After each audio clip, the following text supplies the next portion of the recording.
Australia में देखिए gas station पर ताले लग गए। एक गाड़ी नहीं है क्योंकि गैस खत्म हो गई है। ऑस्ट्रेलिया का हाल है। गैस स्टेशन की तस्वीर आप देख रहे हैं।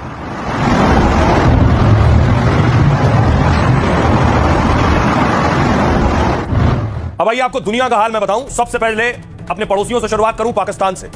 ईरान जंग से सबसे बुरा हाल पड़ोसी पाकिस्तान का है। पाकिस्तान में आंशिक लॉकडाउन जैसे हालात बन गए हैं। सरकारी दफ्तरों में अब हफ्ते में 4 दिन काम हो रहा है। 50% कर्मचारियों को कहा गया घर बैठकर काम करिए, यानी वर्क फ्रॉम होम। 15 दिन के लिए पाक के स्कूल कॉलेज बंद कर दिए गए। मंत्री सांसदों के विदेश दौरों पर रोक लगा दी गई। सांसदों की सैलरी में भी 25% की कटौती है। तेल संकट गहराया तो पेट्रोल डीजल 55 रुपए बढ़ा दिया पाकिस्तान ने।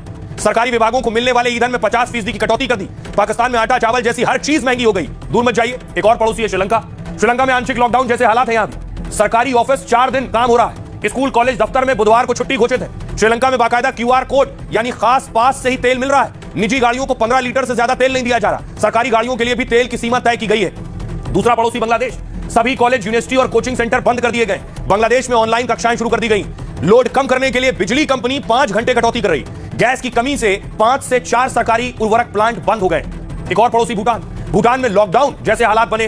वर्क फ्रॉम होम ढांचे को सक्रिय कर दिया गया। लोगों को हर हफ्ते ईंधन देने की सीमा तय कर दी गई। जमाखोरी रोकने के लिए केन में तेल देना बंद हो गया है। फिलीपींस। सरकारी दफ्तरों में 4 दिन काम हो रहा है यहां भी। और प्राइवेट ऑफिस को वर्क फ्रॉम होम का निर्देश है। सरकारी कर्मचारियों के दौरे पर पाबंदी लगा दी गई। बहुत जरूरी होने पर ही वो कोई दौरा या यात्रा कर सकते हैं। वियतनाम। वर्क फ्रॉम होम को यहां भी बढ़ा दिया गया है। तेल की कमी से सरकार ने गाइडलाइन जारी की है। और बड़ी चीज क्या है, तस्वीर देखिए। पब्लिक ट्रांसपोर्ट, साइकिल और कार पूलिंग के निर्देश दे दिए गए, यानी एक गाड़ी में 5-5 लोग बैठिए। म्यांमार। कई पेट्रोल पंप ईंधन न होने से बंद हो गए। देश में कई जगह ऑड इवन फार्मूला लागू हो गया है।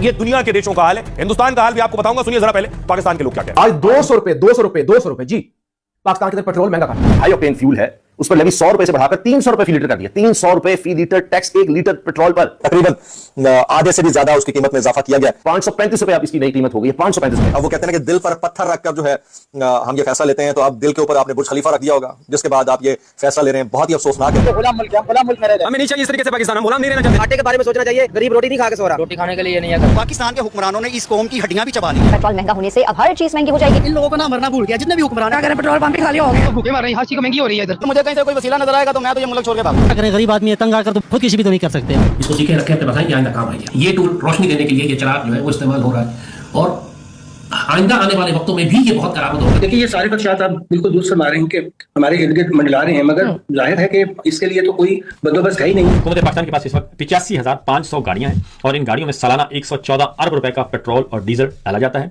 जबकि हुकूमत बरतानिया के पास सिर्फ 86 गाड़ियां हैं।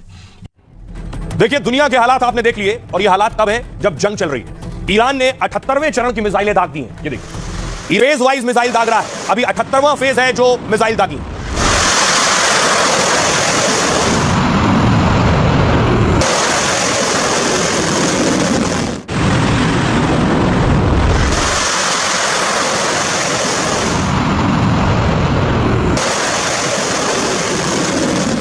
और 78वें चरण की मिसाइलें देखिए कहां गिरी, अमेरिका और इजराइल के ठिकानों पर। एक के बाद एक मिसाइल गिरी है। देखिए बरसात हो गई मिसाइलों की।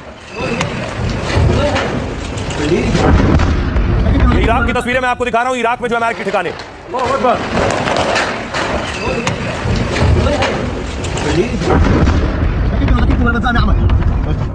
सोचिए इस जंग के दरमियान प्रधानमंत्री नरेंद्र मोदी को अमेरिका के राष्ट्रपति ने फोन लगा दिया। पीएम मोदी ने इस बात की जानकारी ट्वीट के जरिए दी कि अमेरिका के राष्ट्रपति ट्रंप का फोन आया और उनसे बात हुई। आइए आपको बताऊं पीएम मोदी और ट्रंप के बीच क्या बातचीत। ईरान जंग के बीच पहली बार मोदी ट्रंप में बातचीत हुई।